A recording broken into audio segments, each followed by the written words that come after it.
Naging matagumpay ang Downhill Skateboarding and Street Luge World Championships na ginanap mismo sa bansa.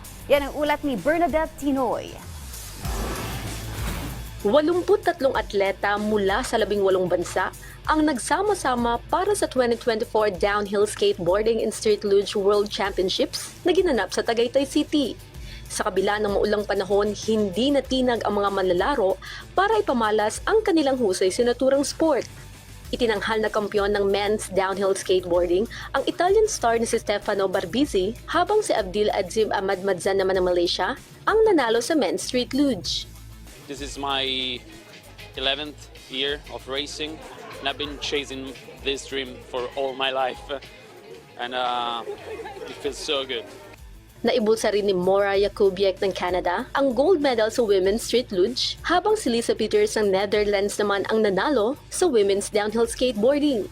Aminado rin si Lisa na hindi niya inasahan na makakamit niya ang unang pwesto sa torneo. I feel pressure. I try to breathe normally and not too fast, but yeah, everything in your mind says go, go, go, don't crash, and you're almost there. Samantala, kinumpirma naman ni Filipina skateboarder Raidel Abarico na kasalukuyan siya nagpapagaling matapos magtamo ng injury sa kanyang second run sa time trials noong Sabado. Sa kabila rin nito, nakamit ng skateboarder star ang silver medal sa women's skateboarding qualifying event. On my second attempt sa time trial, okay naman sa umpisa, but then yung second to the last na really tight corner, yung double left, I crashed there. Ayon kay Skate Pilipinas President Carl Sembrano, prioridad nila na matiyak ang recovery ni Abarico. Pinagmamalaki niya rin ang galing na ipinamalas ng pambansang koponan at nagpasalamat sa lahat ng suportang natanggap nila sa 4D event. Ang sarap ng feeling kasi kaya natin ipakita kung gaano kaganda dito, kung gaano kasarap ng pagstay dito sa Pilipinas, kung gaano ka-hospitable yung mga Pilipino.